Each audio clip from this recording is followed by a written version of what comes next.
सरकार के पास बहुमत है, वो चाहे कोई भी कानून बना सकती है जी। लेकिन विपक्ष की आवाज़ को दबा देंगी तो इससे देश में कोई बहुत बेहतर बात नहीं बनेगी। लोकतांत्रिक प्रक्रिया में विपक्ष तो एक आवश्यक अंग है। जी। आप बहुमत है सरकार चलाने के लिए, लेकिन नीति निर्माण में सर्वानुमति यही परंपरा रहा है।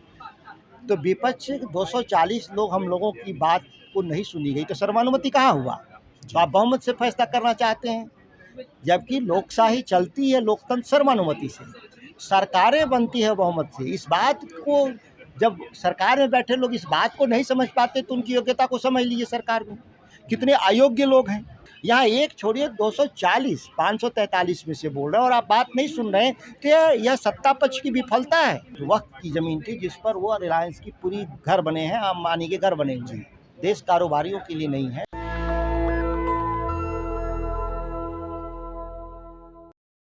केवल दिल्ली के लोग नहीं आए हैं, पटना से भी लोग आए हैं, मधेपुरा से भी विश्वविद्यालय से लोग आए हैं और बॉम्बे, बेंगलोर और अन्य जगहों से लोग भी आए हैं जो बिहार को समझते हैं या जानते हैं। तो डायलॉग पटना में भी हम लोगों ने किया था भूमि सर्वेक्षण पर और आज यहाँ जो 3 विषय को लेकर के है, आगे पटना में अन्य विषय पर भी होगा।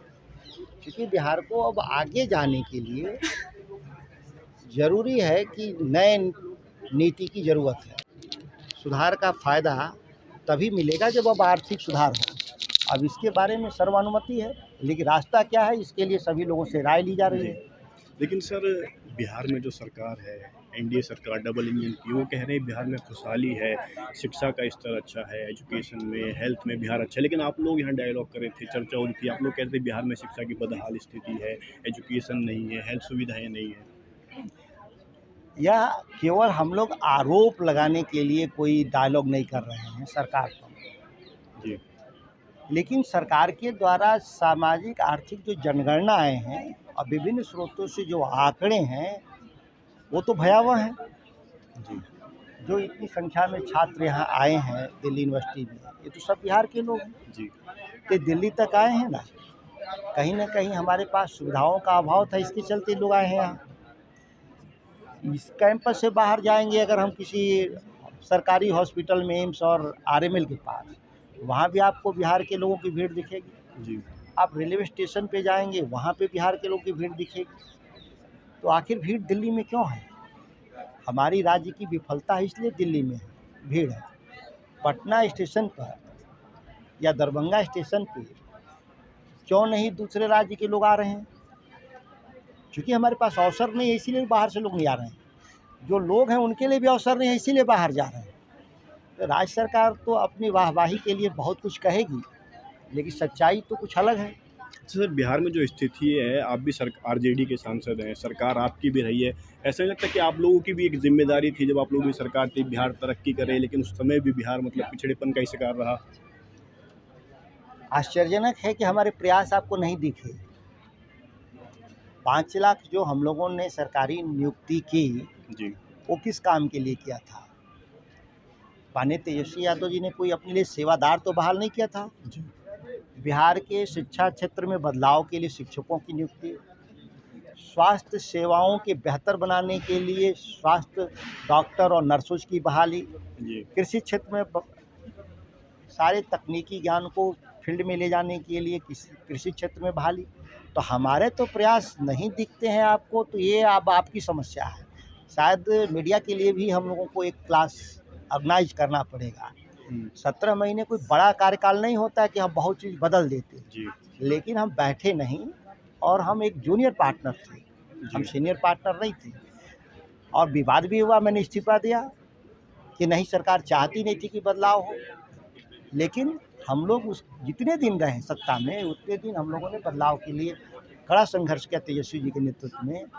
और हमारे पास तो बिहार के आगे ले जाने के लिए हमारे पास व्यापक दृष्टिकोण है, जिसके बारे में हम लोग इस चर्चा से भी उसको हम लोग इनरीच करेंगे। अच्छा, जो इस चर्चा के जरिए कंक्लूजन निकलेगा, उसको आप ज़मीनी सतह पर इम्प्लीट करने के लिए क्या करेंगे?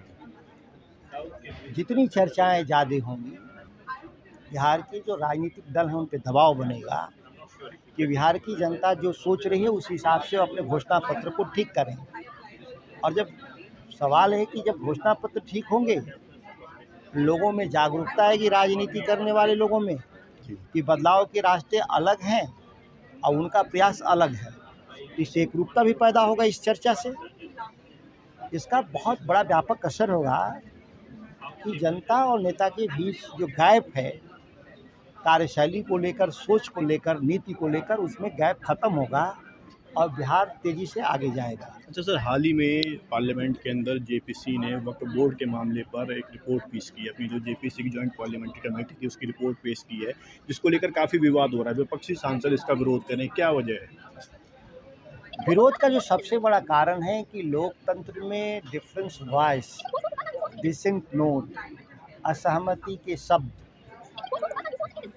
क्योंकि पार्लियामेंट की कोई कमेटी का रिपोर्ट या तो सर्वानुमति से होता है या बहुमत के आधार पे, जी लेकिन सर्वानुमति नहीं किया गया, इसको लेकर विपक्ष का विरोध था। जी जी सरकार के पास बहुमत है, वो चाहे कोई भी कानून बना सकती है, जी लेकिन विपक्ष के आवाज़ को दबा देंगे तो इससे देश में कोई बहुत बेहतर बात नहीं बनेगी। यह विरोध का कारण था। असहमति को भी दर्ज कराया गया। जब हम लोगों ने दबाव बनाया तो सदन में स्पीकर ने अपने रूलिंग्स दिए कि वो एक निश्चय के जरिए हमारे असहमति को दर्ज किया जाए। लेकिन सरकार कह रही है अगर समाज में कोई सुधार के कार्य हो रहे हैं तो विपक्ष उसमें टांग क्यों अड़ा रहा है, विरोध क्यों हो रहा है? विपक्ष कोई अलग है क्या? लोकतांत्रिक प्रक्रिया में विपक्ष तो एक आवश्यक अंग है। जी आप बहुमत है सरकार चलाने के लिए, लेकिन नीति निर्माण में सर्वानुमति यही परंपरा रहा है। तो विपक्ष 240 लोग हम लोगों की बात को नहीं सुनी गई तो सर्वानुमति कहाँ हुआ? तो आप बहुमत से फैसला करना चाहते हैं, जबकि लोकशाही चलती है, लोकतंत्र सर्वानुमति से, सरकारें बनती है बहुमत से। इस बात को जब सरकार में बैठे लोग इस बात को नहीं समझ पाते तो उनकी योग्यता को समझ लीजिए। सरकार में कितने अयोग्य लोग हैं। कोई एक मेंबर ऑफ पार्लियामेंट भी अगर कहता हो कि ये बात सुनी जानी चाहिए तो सुनना चाहिए सरकार को। हम देश के चुने हुए नागरिक, चुने हुए हम प्रतिनिधि हैं, जनता ने चुना है हमको। यहाँ एक छोड़िए 240 543 में से बोल रहे हैं और आप बात नहीं सुन रहे हैं, तो यह सत्ता पक्ष की विफलता है, ये मानना जाना चाहिए।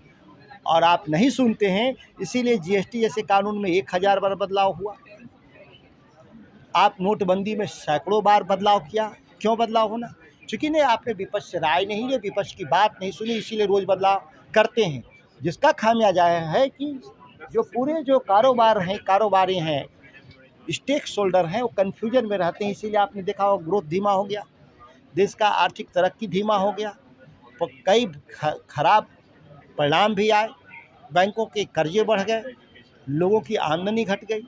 ये तमाम सवाल है जो सत्तारूढ़ दल बैठे हैं लोग, जो चाहते हैं कि हम एक तरफा कानून बनाएंगे, तो उसका विरोध हम लोग करेंगे। अच्छा, विपक्ष ये भी कह रहा है कि बीजेपी जानबूझकर मुसलमानों की जो वक्फ संपत्ति है उन पर कब्जा करना चाहती है, क्या सच बात है?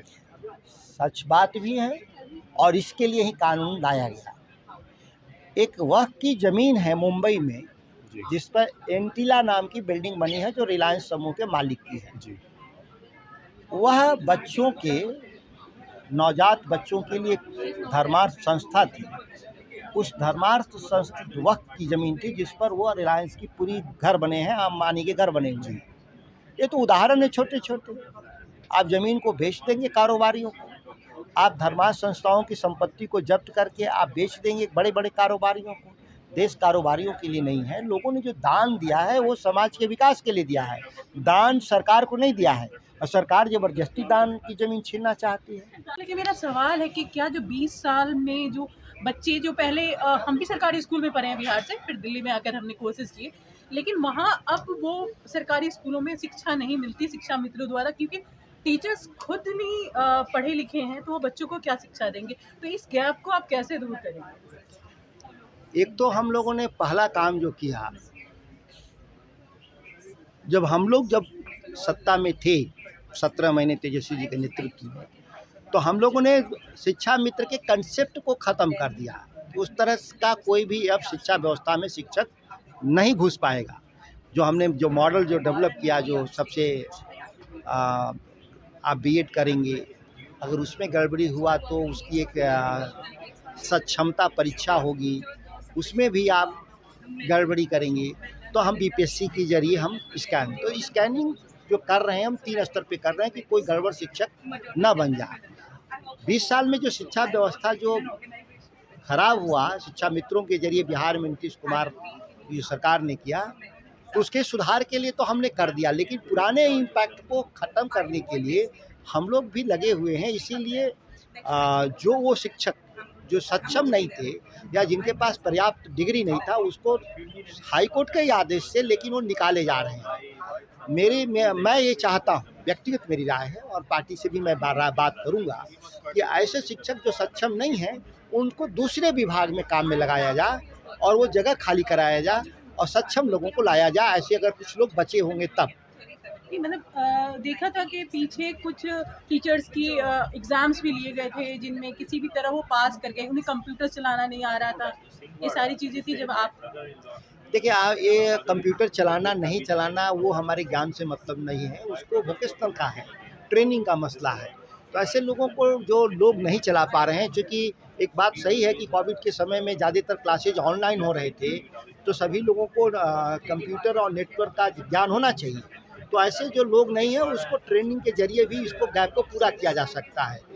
बेसिक जो नॉलेज है वो अगर नहीं है तो तभी हटाना है। प्राइमरी स्तर पे देखा गया जो प्राइमरी टीचर्स हैं उनका एक तरह से जो देख रेख है वो मुखिया पंचायत पे, और जो टीचर्स होते थे एक ही पंचायत के होते थे, तो वहाँ पे वो शिकायत भी नहीं कर सकते उससे, क्योंकि सब गांव के रिलेटिव होते, तो देखा जाता है कि उनकी शिकायतें भी नहीं ये होती। आपका सवाल सही है, लेकिन उन खामी और व्यवस्था को लगभग हम लोग ठीक कर दिए। अब ये मुखिया के जिम्मे नहीं रहा, अब उनकी बहाली और नियुक्ति बीपीएससी के जरिए हो रहा है। जो लोग बहाल भी थे उस ज़माने में उनके भी नौकरी को हम लोग अपग्रेड कर रहे हैं, उनको भी हम बीपीएससी के जरिए पात्रता के जरिए हम ले आ रहे हैं सिस्टम में। तो वो जो सवाल है उसका तो जवाब आ चुका है एक तरह से सरकार के स्तर पे, लेकिन इसके अलावा भी कोई इम्प्रूवमेंट की ज़रूरत होगी तो ज़रूर इसको करेंगे। नेशनल दस्तक की आपसे गुजारिश है कि अगर इसको बचाना चाहते हैं तो नेशनल दस्तक को सब्सक्राइब करने के लिए रेड कलर के सब्सक्राइब बटन को दबाएं, फिर बेल आइकन की घंटी दबाएं। नेशनल दस्तक को बचाने के लिए बहुत ज़रूरी है कि हर खबर को शेयर करें, लाइक करें, कमेंट जरूर करें।